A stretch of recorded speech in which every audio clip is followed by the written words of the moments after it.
Well, thank you so much for being here tonight for our second Undivided conversation featuring Theaster Gates and Nari Ward. My name is Chris Ravel, and I'm the Director of Community Engagement. I'm so excited that you're here. I am also in love with the fact that we have the ability and opportunity to offer a program that's as innovative and groundbreaking as Undivided. Though it might not seem radical, it is rare for two artists of this caliber to come together to be able to sit down, talk, and connect over their lives, insights, and work without the need for a moderator, a panel, or to promote an exhibition.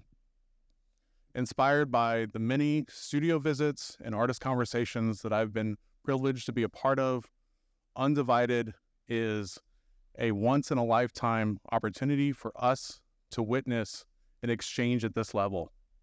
It's a special moment, not only for us, but for our artists, Nari Ward and Theaster Gates. Both artists who are deeply inspired and motivated by their community and also their experiences.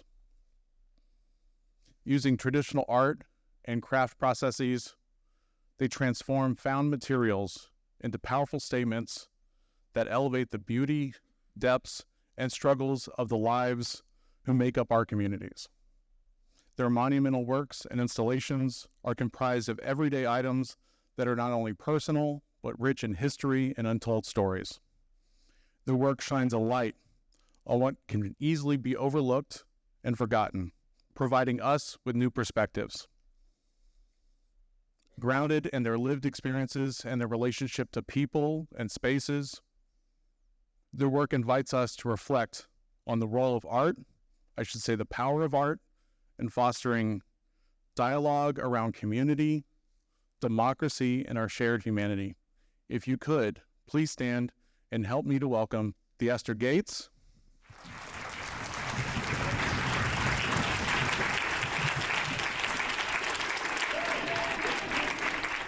and Nari Ward.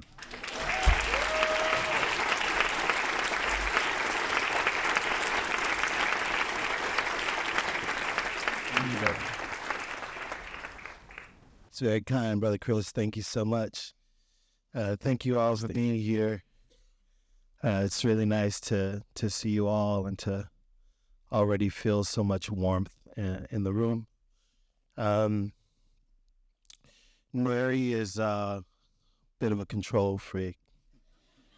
So Nari's going to go first. Yeah. Well, yeah, Chris, thank you for this opportunity. It's been a while. We've kind of known of each other and actually met once, actually maybe twice, but in passing, but never really having this sit down. So it's an honor to be here in dialogue with Theaster and to share this moment with you guys. So we decided that what we were going to do in the format is for us to sort of show a little bit of the work, our work. I will go first. Theaster will go again after me.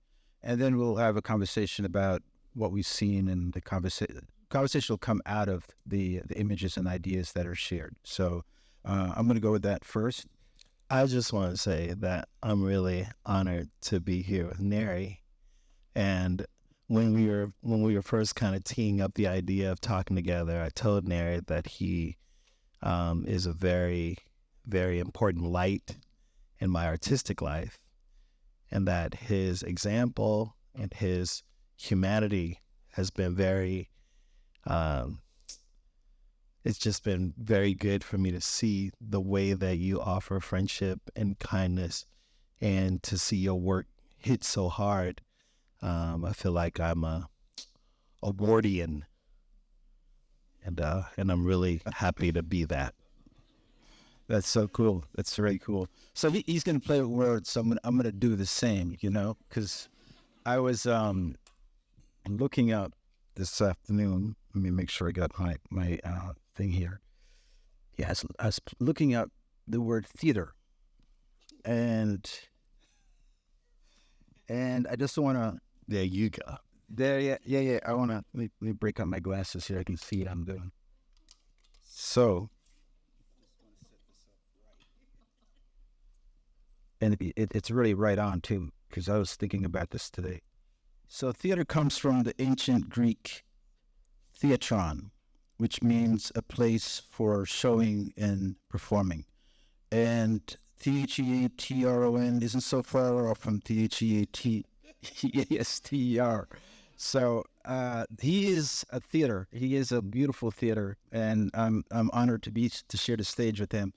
And great. So I want to start with this. So the point of this is just to get into materials. I think the through line between our work is using materials to bring meaning and to address whether it's community dialogue or global anxieties. So you have a lot of that to share. So this piece I want to show is called Amazing Grace. It was done in the early 90s, and it was actually me. I wanted to do a piece for my neighborhood in Harlem. And so it took me about 4 months to collect these baby strollers from abandoned, from a different, from the neighborhood. And it was really, like a lot of maybe artists are in the audience, it was a journey in that I knew I needed to collect them, but I didn't know what I was going to do with them. And the idea was I decided I had to have faith in the process. And so each day I'd go out and collect these strollers. If I found one, it'd be great. If I found none, I'd be depressed. If I found twins, it'd be the best day of my life. So it really became an addiction. And for that amount of time, I decided I wanted to set the limit at 365. So there are roughly I think people brought more to the exhibitions over time. So there might be more there. It's funny, people would bring their baby strollers from home and put them into the installation. But then I wanted to have this drama. I wanted to have a story to be told. And so the fire hose became the material in this piece that really created a kind of anxiety and also set the stage for a dialogue of tension. So you see what in the fire hose, there's a kind of ringing. Let me just go back. So the fire hose on the floor is actually inside of the fire hose. That's the skin that you see here. That's sort of tying the strollers together. So basically the viewer walks between these two moments. One moment of the interior fire hose that are all tied down, and the other moment of the baby strollers, rather, that are tied down, and then the other moment of the baby strollers that are witnessing the tying down. So you're in between, you walk in between the stage of these two moments that are happening.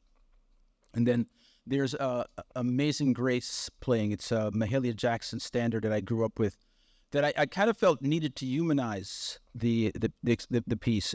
It's a piece about forgiveness, a piece about the song itself is a piece about finding oneself, self-discovery. So I thought it was relevant to add this other kind of moment, in a moment that seemed very traumatic. A moment of hope, in fact, the song kind of represented for me. So I wanted to jump a little further along into a more recent body of work, which is this piece called Ground Break that I did in Milan. And it's an important piece in that I was thinking about the body being supported, not a little bit like a pedestal. I wanted to create a floor that would be representative and symbolic of a kind of breakdown. But you're walking on top of this break. So what it is the patina of bricks that are broken, a kind of blue patina. You can see a detail of it here.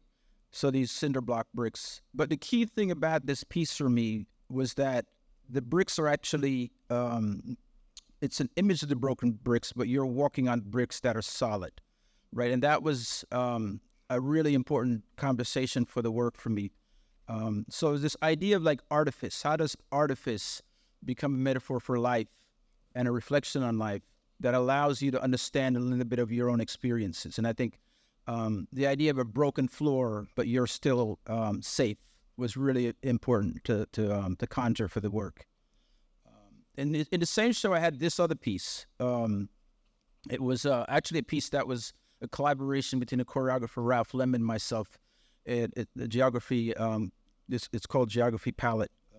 And so the idea, Ralph would come in it's an interesting collaboration. He would do all these travels through the globe and come back and tell me what his ideas were. And then he'd look at what my studio practice was, and he'd ask me if he could think about something that would make sense for the stage. And he came back with this idea that he wanted me to do a temple, some kind of sacred space. And at the time, I was really interested in a non-space. I was interested in the space of transaction. So I was thinking about like a port, right? This port where things come and go, but nothing is really, there's no place there. There's no real idea of home or idea of a place. It's always a space of transaction and exchange. So we decided to kind of make a truce. And I came up with this sort of stained glass palette wall that was inundated with sugar. So there's a lot of sugar. And symbols, like these materials have a lot of symbolic references for me. In that piece, there's the sugar. I was really thinking about the trade of sugar and slavery and its as a commerce, but also the effect it has on the body, right? Sugar is something that is sweet. It affects the body in a kind of hyperized way, and I was intrigued by that. It's also seductive. So I was really thinking about all the possibilities that the material could bring into the conversation and layer the actual elements that were already at play. The other piece that I wanted to show is this one. So I'm trying to rush because we want to give like 15 minutes and I get through these. This piece is called Exodus. So another part of the neighborhood, of the 90s was there were less now than before. There were empty lots. This word empty even makes is kind of a strange word. So there were empty lots. Basically, there were buildings that were knocked down, abandoned buildings that were knocked down in this blighted neighborhood of Harlem at the time. And so what would happen in these empty lots is when people would converge, so-called marginalized individuals or hustlers, whatever, they would converge and collect bottles and cans, but they'd use the baby strollers to do that. So that was a spot that I was always going around and salvaging or trying to rescue things that I felt had a story. And I kept seeing personal items, family mementos and family albums.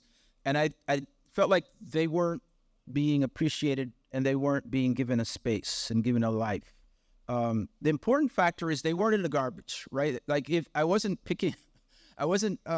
Sanford and Son picking up from the garbage, right? My family was half jokingly, just compares me to Sanford and Son. A lot of you don't even know what Sanford and Son was, right? This is how we're aged. But anyway, the idea that they were still in some kind of empty space, a space that was haunted, they weren't being. It wasn't like I picked them up from the garbage. I think conjured for me a narrative for them and an empathy for them. And so I wanted them to have a place. And so I wanted a special place for them. So what I started doing was creating these boxes of fire hose. What I did was I would wrap the fire hose with, basically wrap it with a cardboard box, wrap it with fire hose, burn the cardboard box out, and extinguish it just in time so it wouldn't take away the form. And that became the home for these objects. And then the skin of the fire hose, because it has two layers, would be the mandala form you see in the back. There's a little bit of a detail of it. And so, like I said, a piece called Exodus. And the idea was this more optimistic notion that these are being transported somewhere. They weren't just discards. They had a space they were being driven to or taken to. So in that way, it's quite hopeful. Talk about hopeful. This piece, I wanted to show this because it was like a real failure that turned into something else. And I think it's important to show those things. I was trying to work on a very simple idea. I moved into the studio that had all these carpets that I didn't want. And I didn't want to throw them away. And they were interesting carpets, but so I decided I wanted to do something with them. And I decided I wanted to create a dome. I was really thinking about church architecture. And the dome as a kind of a metaphor for the heavens. And I said, but I want this thing that you walk on to become this thing that dialogues with the heavens, right? This space of celestial possibilities. And so I wanted to use plastic bags, the carpets, and the blue material you see is a carpet runner. a lot of you don't know what carpet runners are either. But carpet runner is a material that you'd use if it's a heavily trafficked area. They would have a carpet runner, so the carpet doesn't get damaged. So my limited knowledge of engineering is that several concentric circles tied, binded strong enough, and that I can lift it from the middle and have maybe just some support from the outside to create this dome. Horrible idea. This thing weighed too much. It wasn't going to work. But I decided I'd try this anyway, and I started bringing it up from the middle, bringing the left side up, the right side up, and then this form appeared. And this kind of angelic form was what the piece ended up being. So this kind of failed work ended up going right to the metaphor of the heavens, which is what the angels are in some respect. And I wanted to bring this crazy work in because I think it's relevant for now. The Apollo Theater in Harlem has this one night called Amateur Night. And it's a night where, folks come up and the audience gets to choose who wins, right? It's kind of like a talent contest. And I really was intrigued with the fact that within the word Apollo is this word pole. And it was a little bit this piece was done at the first, can't say that, the inauguration of Donald Trump the first time around, right? And so I kind of was thinking that this is this strange moment where celebrity culture, it infiltrated the political system. And so the idea was to merge the entertainment aspect with this notion of the pole, which is this consensus of majority. And so it would flash on and off this particular sign. This other piece, I wanted to complicate the idea of the black police officer in regard to the black community. So what I was able to find, a friend of mine who's a police officer, I had him and his son do this performance, a video piece. And basically they get to the mic and they say the Miranda rights, but you're not really quite sure it's the Miranda rights because it's kind of overlaid and it turns into more like a kind of a chant of sorts. So each time one of the young sons goes to the mic, he goes into this chant. You kind of hear words of citizenship and prosecution and my lawyer, and then it just disintegrates. I think it was kind of an important piece for me to do because I was really thinking about this idea of how the citizens' rights or Miranda rights are rights that we all have. My brother is a lawyer, and he used to have on his business card the Miranda rights on the backside. And I got inspired by that, and for a long time, I still do. I have my business card with the Miranda rights. I'd give it to my friends, and they would look at me almost accusatory, like, what do you think I'm doing? Why do you think I need this? But that's what I mean. It's like they didn't realize that this is their right. It doesn't mean I'm accusing you of anything. It's just to acknowledge that this is something that we all have and should be aware of. This is my first performance piece. I wanted to share it with Theaster, so I was really proud of it. I did a residency at the Shakers. There's one Shaker community in Sabbath Day Lake, Maine. And I remember one of the Brother Arnold, talking about what's special for him about the Shaker furniture, what makes it special. And he said something quite important, simple but important. And he said, we make it as if an angel is to sit in it, the chairs he was talking about. And I decided I wanted to do this installation where I'd make a chair for a savior, for some kind of entity of empowerment. And so basically it's a chair at the top. There's a ladder, there's a wheel, there's a shopping cart, and I think there's also clay. My first ceramics. There's clay in the shopping cart. And at the very side of it is 3 clocks are in this blue bag, this recycled blue bag. And it's all woven together. So there's me pushing it. So I decided I wanted to merge the studio. My studio at the time was on 125th Street. And I pushed it to the Abyssinian Baptist Church. The idea was to sort of find a way to merge this space of creativity and the studio practice with the space of devotion. I grew up as a Baptist, even not a practicing Baptist, but I understand the relevance of the Black church within the Black community. And so I wanted to do this, basically this performance to the church and then back to my studio. And I made sure I was dressed in my Sunday finest because I didn't want to be confused with a homeless person. So that's basically the reality of it.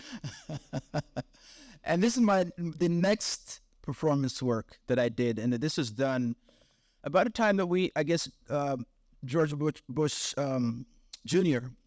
had invaded. The U.S. invaded Iraq, and there's a call of this might have been for the oil, more so than anything else. And so I did this work that was called Crusader, and it's a work that I go inside of. I pushed this from my studio to the mobile gas station and did a kind of small ceremony in the front of it. There's a little globe underneath, and then I pushed it back to the studio. So these are like these personal performance works that was in some ways me dealing with anxiety, this sort of political anxiety, and trying to find a form that I can control to engage with it.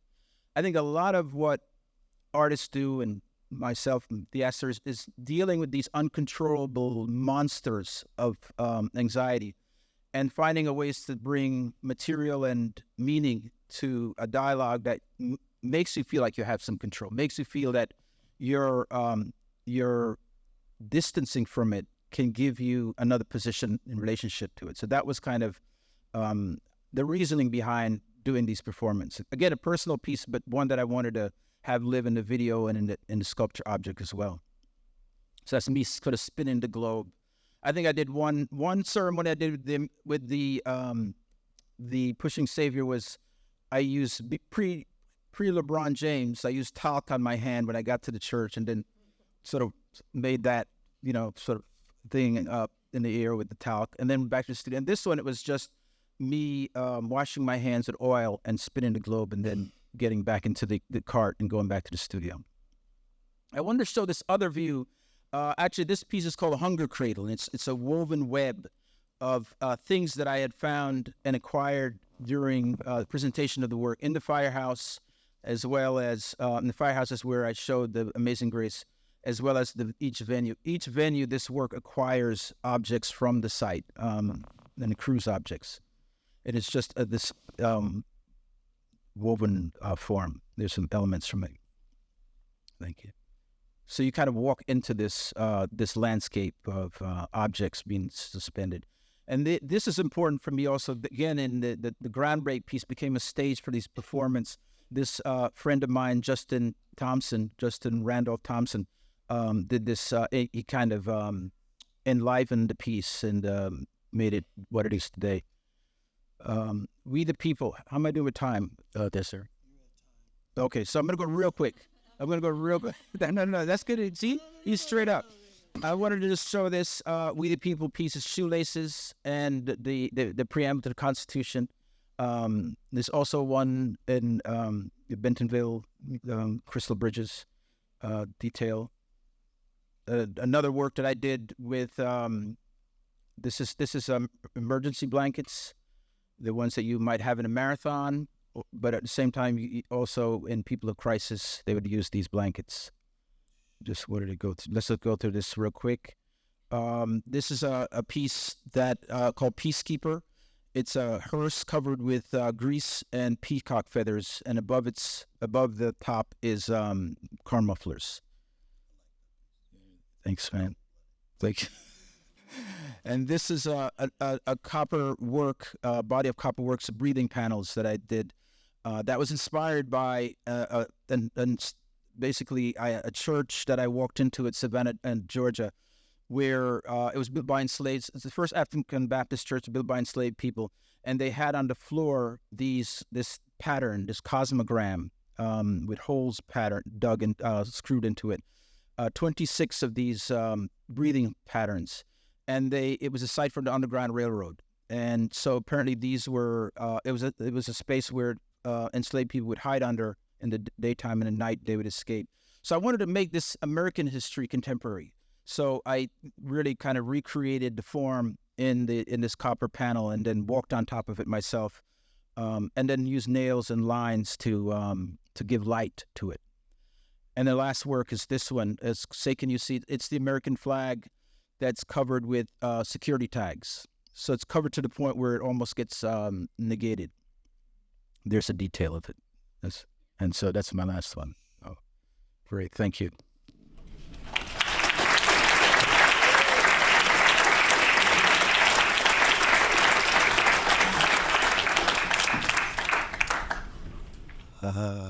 Well, okay. Well, that was so. It's really important that artists have these opportunities to be with each other, and that people who love art get to see, in this case, two brothers on stage. Our work has a lot in common, Them hoses, them hoses, but also like the elevated throne, the possibility of the work being a kind of backdrop to other performative activity, the brick, and then the found or the forgotten or the thing assigned to nothingness, and then bringing that thing assigned to nothingness back towards something. And the artist's work being the work, not necessarily of applying paint to the canvas so that you make a blank thing something, but taking a thing that is negative, a negative thing, negative nothing, and then bringing it to neutral and then bringing it to positive something. I think that work is equally powerful. So I'll try to talk about my things with Nari in mind. Nari said that we were going to talk to each other, but he got so excited to look at y'all that he forgot to look at me. But you got all my attention, Nari. No, I get it. I'm gonna look at y'all since you don't want to. So it's cool. It's cool. So, I often talk about my dad being a roofer, and that in a way, the way that I entered art was just from having to work with my dad after school and on the weekends. And I learned how to, he was really hard about, if you're edging, if you're painting a baseboard and you get paint on the wooden floor, you're gonna have to get it up. And we were using turpentine. We were young, whatever. It was like, we probably don't use that anymore. But I got really good at the line between a baseboard and the floor, and at first it was like, I don't want to spill anything. And eventually it was like, I want to be efficient at this. And then it was like, I want to be good at this. And if I'm good at this, I could finish the living room baseboard quick. And if all he assigned me was the living room floor on a Saturday, I could then go skating, roller skating, not rollerblading or skateboarding. Anyway, this work is about 30 feet. It's 1-800 roofing. It was a way of me suggesting that there was a way to call my dad after he had passed and kind of signal him and say that the work that he did, which could have been considered the dirtiest nothing labor, that work was very, very important to me. This is a Madonna, Spanish Madonna with child, casted in tar. And the Black Madonna in this case is my mom, just after she passed at Kunstmuseum Basel, me making a prayer around this room that I asked people when they were reading it, that they would murmur it, so that as it's 2,000 stanzas, as they went along the wall, it would be like, and you would have 30 or 40 people kind of, and that murmur would be like a collective prayer And then, you know, at some point I tried speaking in tongues, recording myself, transcribing the recording of me speaking in tongues. And it's really interesting to hear a Swiss person go, Shiba toko tara kashakado monte. So it's really fun. They were like, Shibi do koto shoto ba ka ka ka ka ra ra. But I decided that I would cast the Madonna in tar so that, like, you know, I could kind of think about my mom and dad, and also think about, like, we were not a family of bronze and pewter and gold. We made our money roofing, you know, and they took care of 9 kids with a tar kettle and my mom working at a nursery, you know. And so I think also, you know, just thinking about the church and the ways in which it shows up, there were these signifiers, this work, A Heavenly Chord. It's 2, 4, 6. It's 7 Leslie speakers. You know, I'm the youngest of 9. My sister Carrie Lee passed very young. My sister Vernette passed, and I felt like, my sisters are. I'm the only boy. My sisters are passing, and it's like all these moments of kind of deep commemoration, and they're also connected to like reflections on my history with God. These moments where, you know, this beautiful church, St. Lawrence, was being torn down because all of the parishioners had died, and the 7 remaining parishioners were moved to another church, and the archdiocese just didn't have, in the United States or in Chicago, there's not enough people worshiping. And where this church had trained a bunch of black kids, like before we had charter schools, we had the Catholic Church. And, you know, a lot of people, how many people went to Catholic school? Yeah. And like the Catholic school was kind of like the alternative school if you wanted your kids to be all right, disciplined. You know, it's like sending your ass to Catholic school, you better chill out, I'm sending your ass to Catholic school. Do you guys curse in Arkansas? It's odd. Cool. It's okay. Anyway, so my training is urban planning. That was my major in undergrad, and I really love the work of cities, but it evolved into like a kind of land-based practice. Like in Chicago, we bought buildings and we restored them, not as a developer would restore them, but as a way of managing land to kind of hold space for culture for the future, for people who might get priced out eventually. Like my strategy for anti-gentrification was someone has to buy the land and then protect it toward whatever said use the owner decides. And that owning land isn't ethical. The land is neutral. One brings one's ethics to the thing they acquired. Owning land is a private choice in America. And it's like, oh, no one's looking out for the poor? Then we have to figure out a way to bring our ethics to the ownership of that land. And if you want to care about the poor, you got to own the land and then say, I deem that this land is available for the poor. So I think in a way, urban planning led to a land ethic in a way. But my minor was ceramics and studio arts. Clay was my jam. And, well, I made a lot of playthings. These things were a kind of partnership with Bottega Veneta. And I think that I was, for this project at the Maury Museum, for the last decade, I've been trying to take clay, which had been a kind of obscure nothing to the contemporary art world. And at the time that I was growing up learning the material in the late 80s, early 90s, it was hard to have a conversation with like a contemporary curator about ceramics. So I made it my goal to just stay on the minoritized material. So we're not talking about race. I'm like, oh, the potters don't get no love.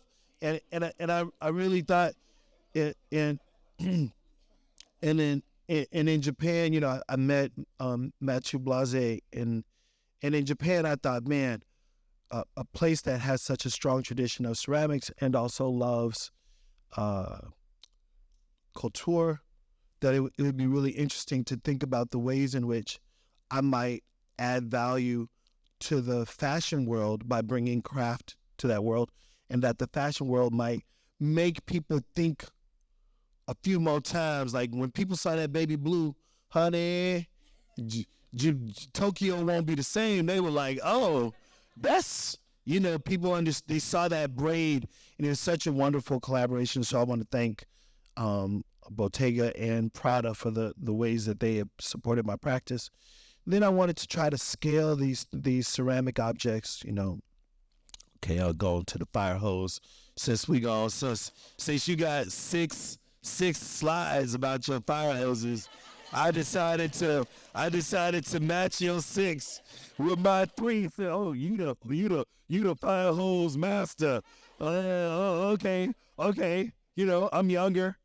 You know, it's whatever. Well, there's my other one. You know, I'm a Virgo, so they're a little tighter. You know. Well, thank you. No, yours too. Yeah. Those are great. When I, you know, we both have our stories about how we came to this material. There's a brother in Chicago named Ken Dunn who was he was like the city's recycle philosopher. And he called me up one day and said, Theaster, I have some Navy pants, some, naval pants and shirts. So I have some naval clothes. We have about 3,000 pair of slacks, and I think at least 8 pair will fit yourself. And we got some other things, and we got these fire hoses. I said, okay, well, I'd love to see them. And he gave me some Navy pants and some fire hoses, and they went to the studio, and they just kind of, so I don't know what I'm going to do with this. And then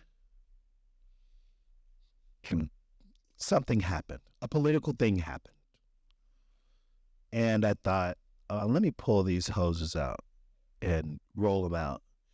And, you know, and this is where I think it's a beautiful moment, Nari, where like how artists respond to a call or a moment using the same material, but like using it so differently and allowing the material to kind of be amused to their process. Like, you know, the hose became a subject.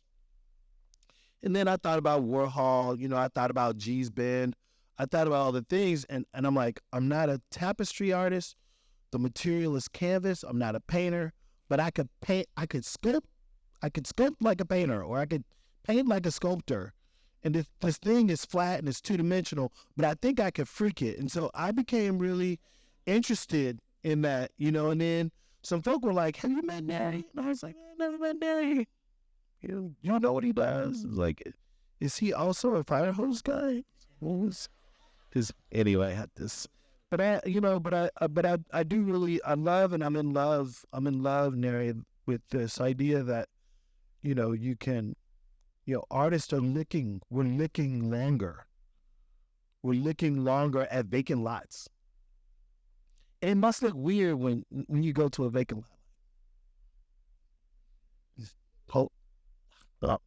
You know, you got to make choices about the things that matter to you. This is all slate, and you know, it's like on the one side you got this roof form. So I thought, let me continue the conversation of the roof line, kind of slate, you know, and kind of pivot towards slate.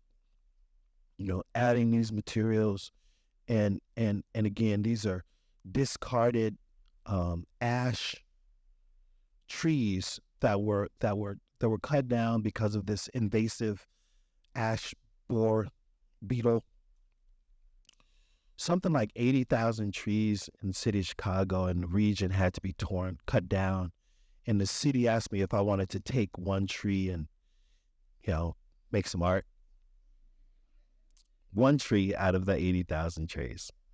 So I said, look, why don't I buy a mill, and why don't y'all bring the trees over and we'll mill them? And instead of mulching 80,000 trees, we could mill a lot of wood. And so, in this case, it's not even just looking at the discarded. It's like it's real problem solving for, like, what do you do when you have a problem of 80,000 things that were once vital and useful, and we imagine we no longer need them, and we have no system of imagination so that the discarded thing, which is dying to show its value, so that the discarded thing might have a chance to demonstrate its inner worth, that we just don't have the machine to mill the discarded thing so that its inherent beauty could shine. That feels like prison. That feels like what they do to us, right? There's like, oh, we've extracted all the mineral and all of the labor that we need from these people. They are useless. And it's really, it's our acknowledgement of a lack of imagination and a lack of willingness and an unwillingness to invest the resources so that the thing that is inside the wood, that is inside the subject, inside the body might shine.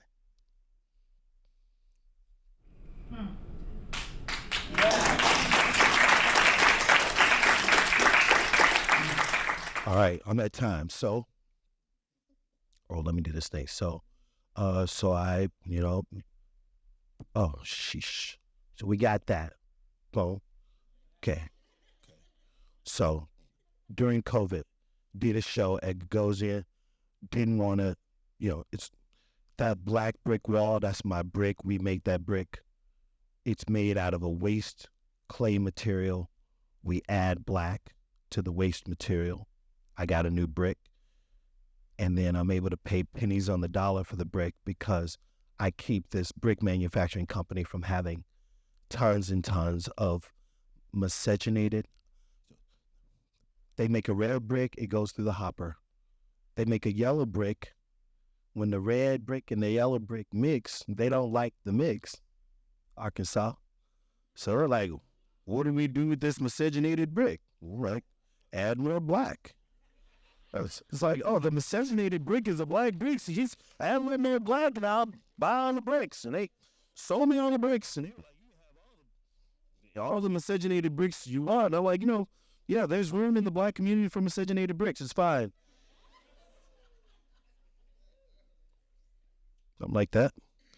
And then, then I'll just end, I'll end on the vessel, big vessels.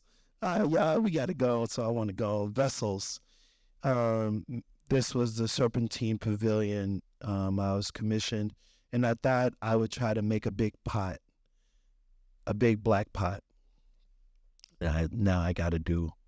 So, then there's this, and there's this other thing, and then this. Then I really like Joseph Albers. He was fundamental to who I am as I was a young artist, and I really learned a lot from Bauhaus and just thinking about, technical ability combined with poetic interest, philosophical interest, emotional ideas, and that what happens when you get a technical teacher and you get a poet, and those two teachers produce a new thing, So you got to have technical ability. So I became deeply invested in archives and went on to build spaces where we could hold Black archives, and I tried to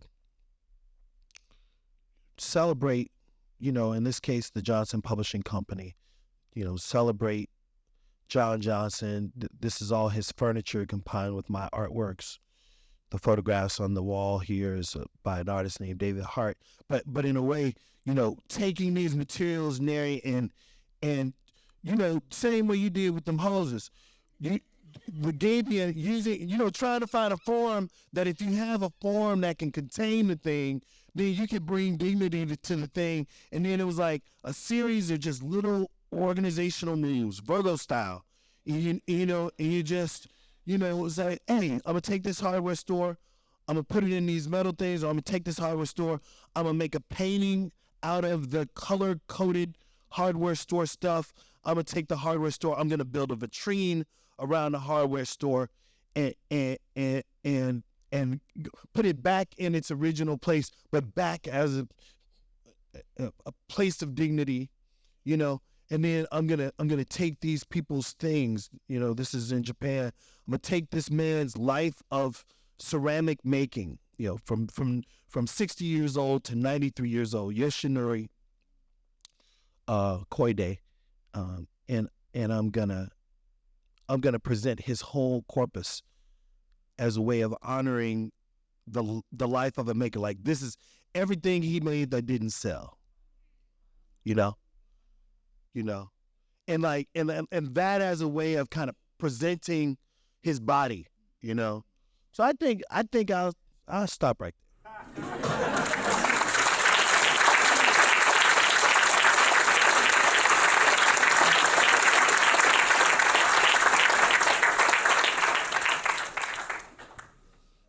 Beautiful, thank you.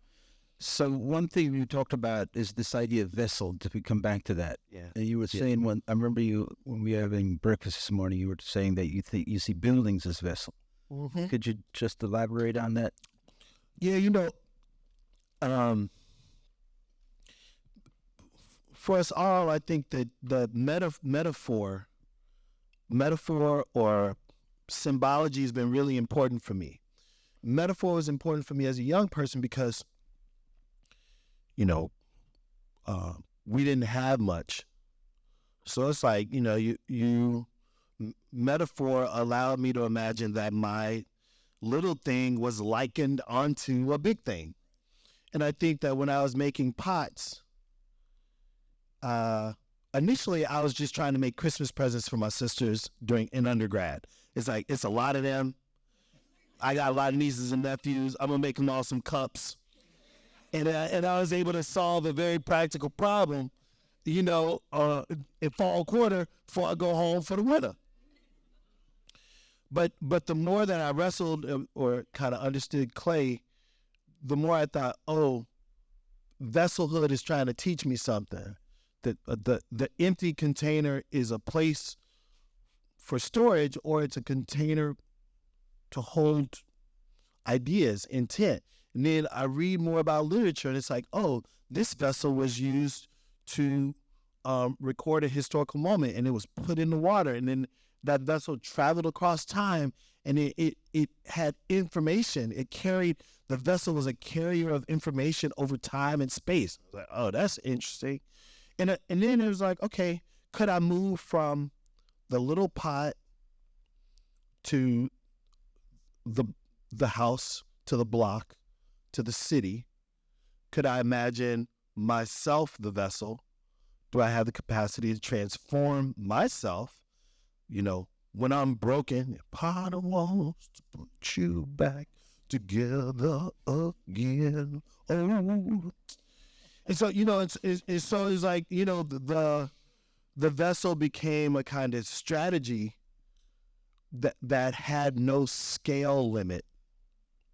That one could then think, okay, this room, this room, when, it's useful even when it's empty, but then it could do so many different things. And so I think there's a part of me that like really loved being a potter, and over time, as literature, philosophy, spatial understanding, as those things grew, I could come back to this thing that I knew primarily, and then admit more and more and more over time. I want to go back to Savior, because I think that you guys, I'm going to go through these 73 images real quick.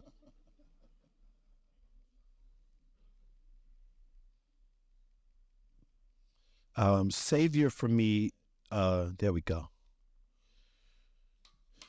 back. That's my first ceramic piece, by the way. It's beautiful, bro. It's beautiful. You can see the clay at the bottom. It's beautiful. It's elegant. But I wanted to come back to Savior as a way of kind of pushing this idea of metaphor further. Right. That you were attempting to make space for the angels. Yeah, the Savior. It was really about empowerment, right? It's the notion of, I guess maybe in the Judeo-Christian faith, the idea that you're going to be saved by some entity outside of yourself, if you believe enough. And so this was really me taking this notion and putting it back into the body, into my own body, like the agency of activating this energy was me pushing this card. So that was the key thing. And it was also the tying it back into the faith of devotion, but also back into the studio as creation. So that for me really resonated. I think and the other thing was, and I think it comes back to your work as well. How do you bring mystery into something, right? So a lot of my work and a lot of what I see in your work is not just taking this thing and presenting it, but also the obliteration of moments, right? That some things are always hidden. Like even in the archive, when Theaster presents these archive, we kind of see one, but then there are numerous things that we don't get to see, right? We know they're there. But I feel like you talk about metaphors, that you're activating a part of us, part of our imagination in regard to what that thing is. It's a simple thing, but I think it's a really important engine for thinking about how the brain works and how the imagination functions, and giving it a space to think about what's in that pot, what's in that pottery. And that emptiness is not empty because we're filling it with something. We're giving it. We're talking about that emptiness being about sound or being about silence. I think that idea of like sound playing in our work. I think about sound in terms of the patterning and the handwork in my weaving of the objects. There's always a kind of repetition, but there's always a kind of contradiction of tone that might come about through the material or through the movement of the hand and the gesture you can see there, or even just in terms of the hidden element that's there. But no, I think that's why I wanted to focus on this close up, and really get us all to kind of pay attention to just the tremendous amount of labor that Nari puts into this work, and just nodding and then creating these like triograms or these structural bindings that kind of holds this thing together, and that work, it's almost like a kind of craft weaving. That work is so much work, and it's so much a part of the work that then pretty quickly is it resolves as kind of performance or whatever. Right. But before you get to the performance, you got all this labor that is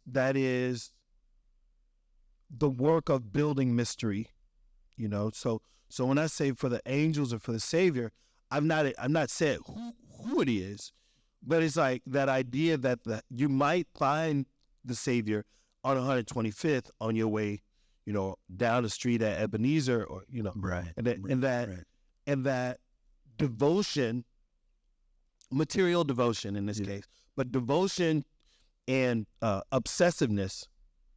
If you could separate those, or if that's two different, that obsessiveness would wield you toward, if there is a Savior on 125th, they deserve my attention and time.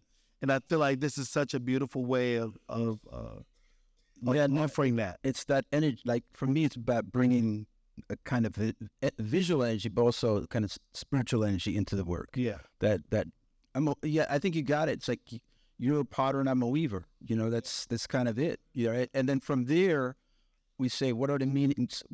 How do we add the world into this? How does the world become framed? and held. Now, when I looked at this work earlier, I was kind of evoking. I said one name, but I could also think about Cadlet for a moment. But I was really thinking about Puryear, and Yeah.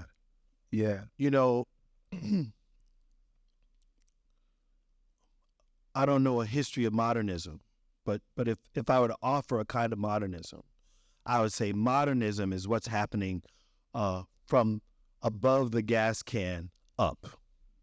Okay, and then below, at the cart line and below, is some other shit. Yeah.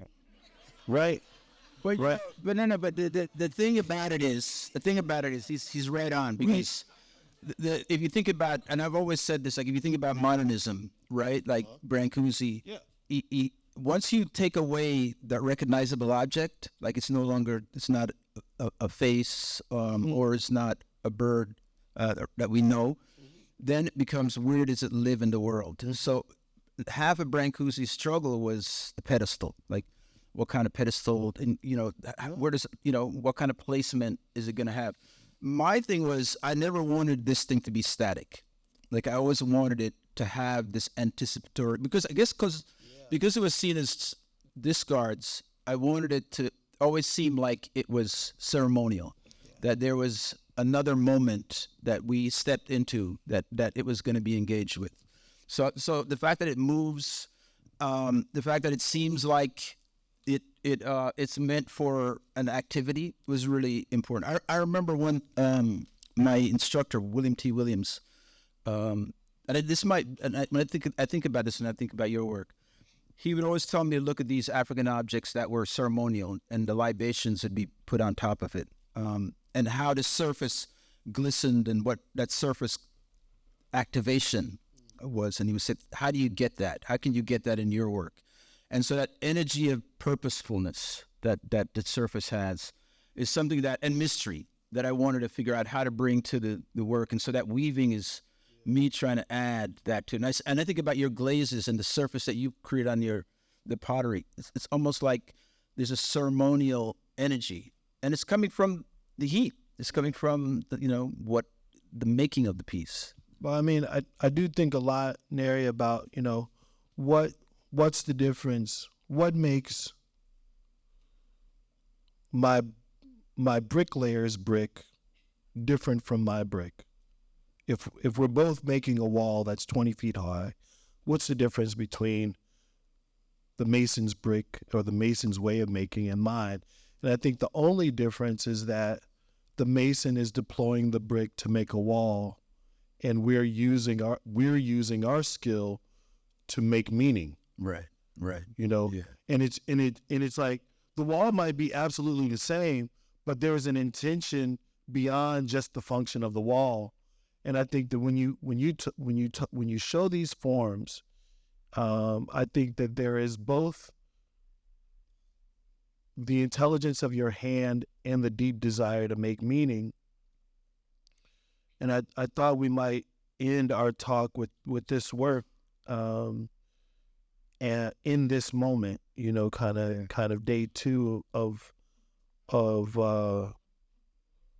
this new knowing, and I'm saying this in a room of probably a fairly mixed political room, that we are the people, right. And I thought a lot about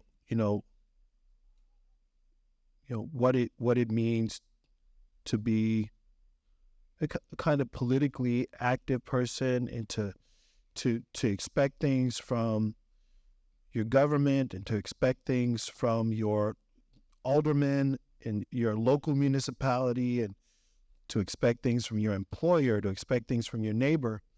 And I remember years ago just thinking, I'll try to do as much as I can with the resources and the tools that I have at hand. Mm-hmm. And I'll try to engage, the young people who I was talking to earlier. We were talking about collaboration. I'll try to engage as deeply as I can the people around me toward an effort that we deeply believe in. Mm-hmm. And that we the people, it could be we the people, our country. It could be we the people, my city. It could be we the people, my block, my neighborhood, my family. You know, it could be we the people, the 17 people inside of me. And I kind of just like to start with my own schizophrenia. And, you know, like, I don't have to go very far for a community. What'd you say, John? Hey, Bob? Sarah? You know, I just talk to myself. I read the thing, though. Sorry. I just want you to talk about the gorgeous piece. I think one of the things that we don't want to leave out of the dialogue this evening is the communal consumption. Like what happens when you're in a room with somebody else looking at the work, their relationship to the work, what they're seeing versus what you're seeing. I think that physical presence is so important. And that shared moment is what I feel like we don't get to talk enough about, you know? That's why I think for me, it was always, you know, I wanted to build environments with these things that were seen as garbage or discards. And the idea that they would hold space for a gathering, that was the key. That I think that's what you do also. Well, I think this work is especially beautiful and kind of interestingly timed because there's shoelaces, and I think so much of our political process has to do with, you know, showing up, or using our feet, and making decisions, and then actioning those thoughts. You know, so I just want to say to everyone that thank God we have art. Yeah. Yes. Thank God we have art, and you know, and that we all have to use the forms that we have access to. And I'm saying this to the farthest right person and the farthest left, that we all have to use the platforms and the forms that we have access to try to make, if we the people is something that we deeply believe in, right. Well, maybe we start there. If we believe in we the people, then I think it's on us all to kind of action the platforms that we have access to make the people richer, deeper, more loving, more sisterly. Yeah. You know, empathy and more usness. Yeah. Thank you all for this Nari award. Theaster, thank you. Thank you. So, thank y'all. I was trying to be a little judicious on the timing so that we could take some questions, and we have 19 minutes. Right on. We have one down here. Should I use Chris right here? You have a mic? Oh, yeah. Yeah. How y'all doing? I'm Joy. I am such a fan. I will say that. For the Potter, my question is, I have 3 questions. For the Potter, my question is, coming from such modest means, at what point in your career did you find it important to incorporate fashion? Your partnership with Prada, Bottega, I'm beyond inspired. I want to know more about that. For the Weaver, why Abyssinian? And why did you pick that chair? I feel like you could have picked a better chair. Fashion lady out here. That's 2. Is that 2 of 3 or that's 3? Okay. So, you know, it's an interesting moment where I think fashion has the burden of iterating faster. Like it has these things that it has to do. And I think it burns out creativity because the cycle of new seasons requires that the creatives on the fashion side churn, you know, and if you're going to be bigger and better and stronger and bolder and more creative, and that I think that the fashion world has really kind of co-opted the art world because it's exhausted the kind of creative intelligence that's inside. And so when you look at Loewe running a craft prize, I think it's because the fashion houses are always looking at craft and art as kind of ongoing inspiration, and sometimes it's more direct, sometimes less direct. And I think artists, we can in this moment we could also be co-opted by adjacent houses, so that if things aren't popping off in the art world, we might find ourselves, and then the new artist designer like Virgil Abloh is born or something like that. So it depends on where you live in the spectrum of things. Like if you're an artist and you don't want to mess with that kind of stuff, or if you're a person who's like, I'm an artist designer, like that, which is also kind of cool. But what Matthew and I decided, what Prada and I decided, Miss Prada kind of said, I never want you to make a runway scenography for me. That's not the best.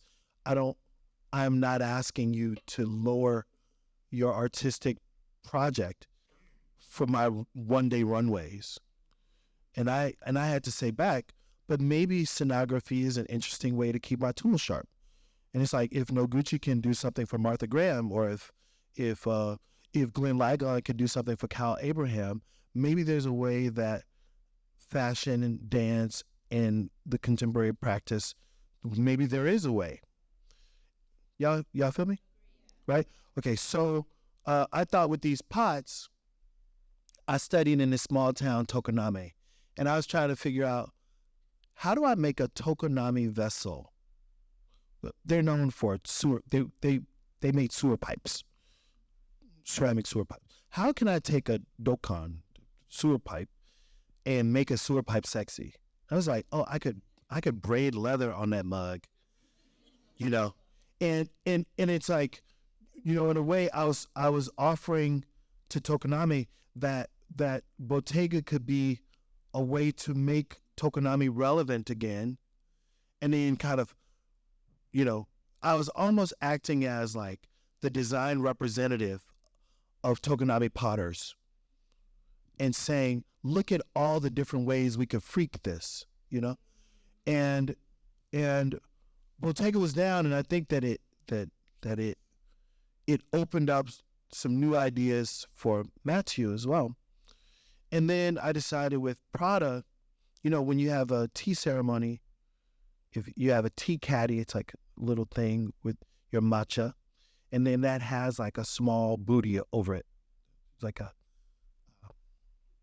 silk case that protects the lacquerware, and then that goes in a box.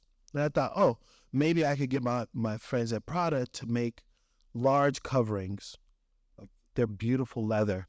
Maybe I could make these protective leather cases in advance of putting them in my crate. And they were like, oh, that's interesting. And they kind of put all their resources toward making this big booty for me for these really large vessels. But it was like a way of like kind of not being co-opted by fashion, but asking craftsmen in Tuscany to lend themselves toward, this work that I was making in Tokoname. And it felt much more equitable and really fun and interesting. And I think that there are ways that artists can participate in adjacent vocations and disciplines and be allies to their friends in other disciplines without selling out or without losing a sense of themselves. Oh, yeah, sorry. And the chair preference. Sure. No. So the Abyssinian Baptist Church is like the premier Baptist church in Harlem. It's the space. No. It is only because of the history of the civil rights movement and Reverend Calvin Butts. No, but the Lord reigns. No lie. You did. Go to your stone. Oh, okay. No. But the Calvin Butts is a real charismatic leader, and so at the time he was the Reverend. And so I'm not getting on my soapbox and preaching here because I turned away from the church a long time ago.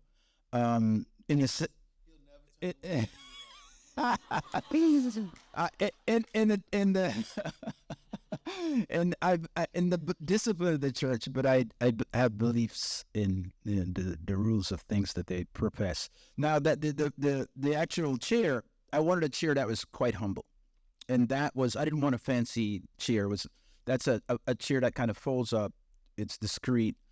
And I never really said this to anybody before, but what I really liked about the profile of the chair is that it made the entire thing look like a big rabbit.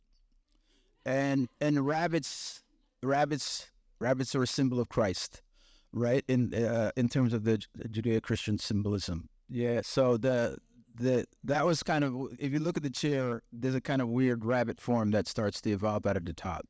That was my thing. You didn't need to know that. You asked the question. That was my thing. We'll take another question. Okay, we're going to do this. We're going to go, boom. Oh, where you at? Oh, hello. I'm going to let y'all do that. It's not my job. Y'all should do that. You're an artist. Figure out your own administration. So sorry. Hey, I was actually able to see your work in Tokyo, and it was a show that my friend took me to. She said she really appreciated the work that you had there. And I was really moved by the video where you were slamming the doors and the cello was playing. And I just wanted to know, like, we kept on going back and forth over whether or not that was multiple people, if that was just you, or like, how was your process in making that piece and bringing it to life? Thank you so much. Pardon me for a second. So, the video that you're referring to is from this same day.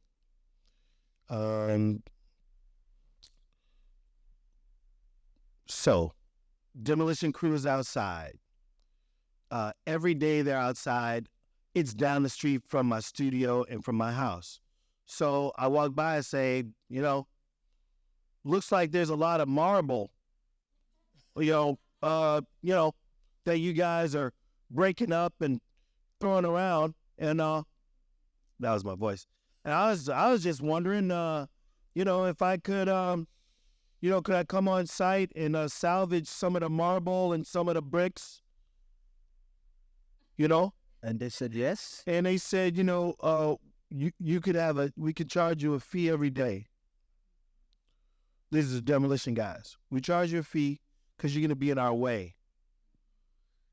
And we just want to make some money. But we'll charge you $200 a day. And at $200 a day, you can take whatever you want from the site. I got 10 brothers and 3 sisters.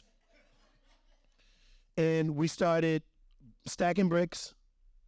We took bricks, we took the altar, we took the marble, and for 20 days, we salvaged everything we could. Once the interior was all kind of jacked up and it was more level, they were about to bring this big claw to tear down the nave, and they were starting to address the roof structure, and they needed space for that. So one day I see the guy and they say, hey, we're going to take St. Lawrence, like there was a concrete statue. We're going to take St. Lawrence and the bell down in a couple of days, and we're not going to charge a day rate. We want $2,500 for St. Lawrence, and we want $3,000 for the bell. Okay, that is different. And I said, hey, tomorrow can I bring my band, and can we just, before you tear out the nave, and right in the back is the Last Supper, and that was going to be the first scoop. So I wanted to deliver a final sermon in the church before the disciples went away. And they were like, yeah, $500. So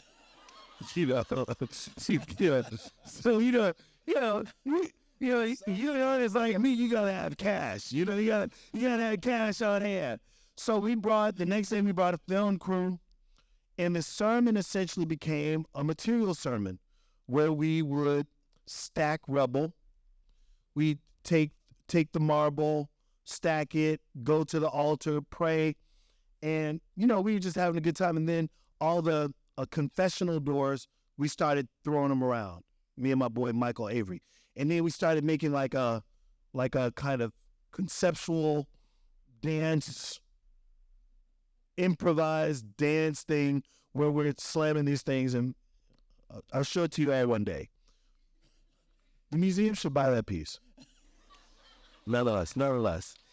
And then it started to rain, and there was an internal, like a downspout.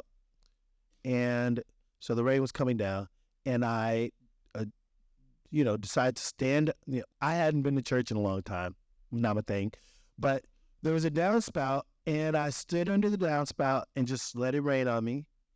And then me and my boys were singing, and I kid you not, I could feel the presence of God in that place so much, and it was like this kind of strange, like, I'm having an art moment. I'm having a God moment. I'm having an art moment. I'm having a God moment. And it was a little bit uncomfortable, a little weird. I couldn't control myself. It was really uncomfortable. But something special happened that day. And I felt like it happened because we were laboring, we were honoring this building. Not even that it was a sacred building, but it was also a sacred building. And then we were honoring it by just working and, trying to protect. Yeah. And then in the end, I look up at that, what we're looking at. I look up. We were younger then and really skinny. And I look up and I just say, God, if you're about to leave and, things are really tough over here, that it did feel like when the church went away, then the family went away, then heroin came, then crack came. It was like all these things there were like all these truths, and that those bad truths came at the same time that God left, or that whatever the archdiocese left. And whether one believes or not, it just felt like, family erosion, all the erosions, and then the things that were being introduced in their place were also not so healthy. You know what I mean? They weren't creating new discipline. The gym floor, like the gym was gone. So like these shorties, they didn't learn rules. They didn't learn boundaries.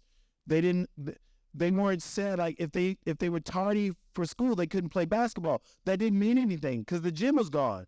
So the gym is gone. The church is gone. The bank is gone. Fuck. You know what I mean? It was, ain't none left, You know what I mean? So this moment is a kind of like a final reconciliation with the absence of a kind of spiritual anchor in this place. And then what do you do when that thing is going away?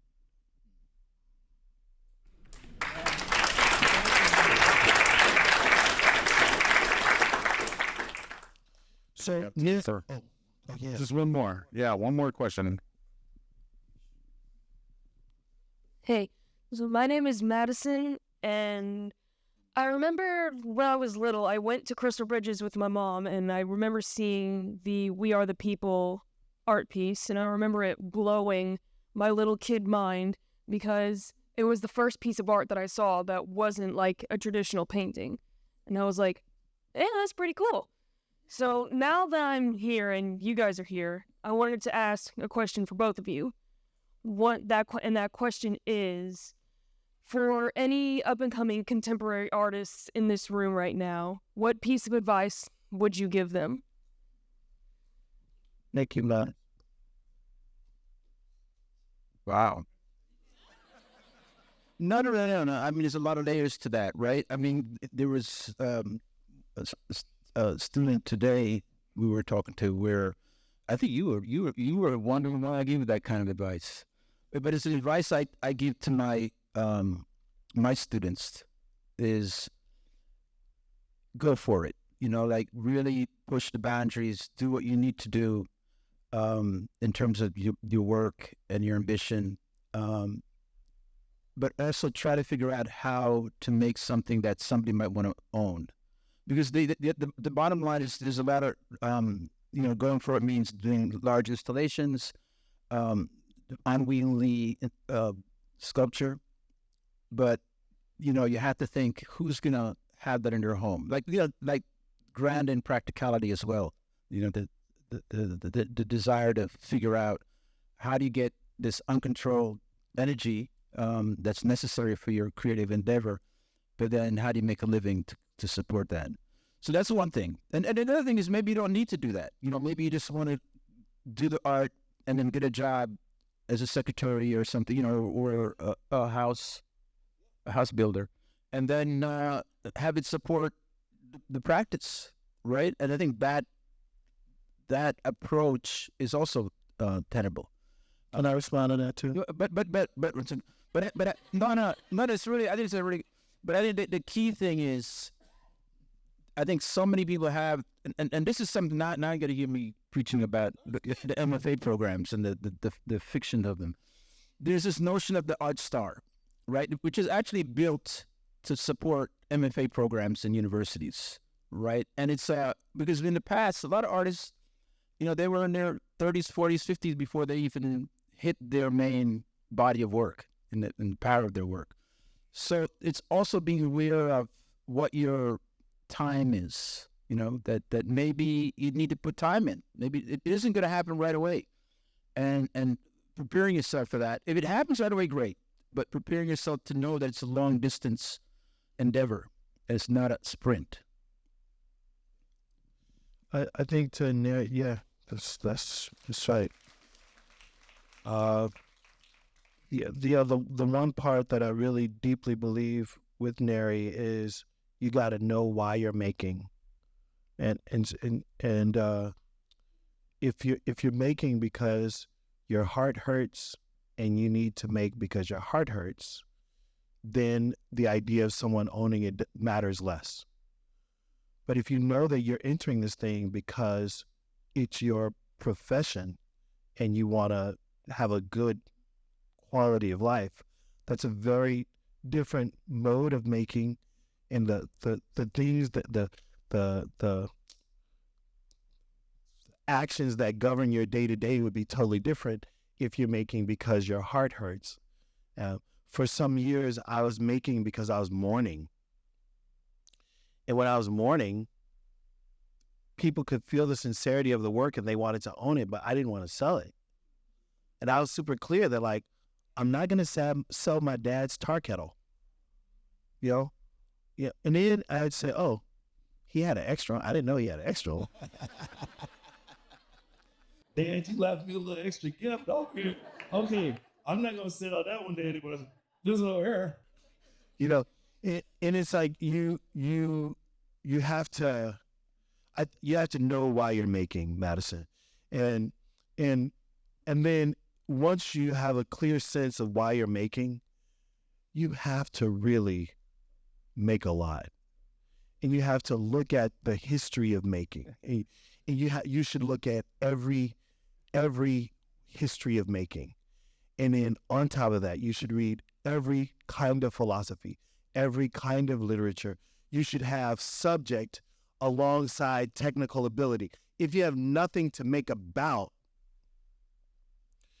then it's just like you might be stuck with one way of making or one thing to make or one subject to make. And it's like, I'm thinking about lots of different things. So when I had these books or these Jet magazines, the orange and red things, and they were like, oh, you don't have enough to finish all orange in a square. And I was like, Joseph Albers.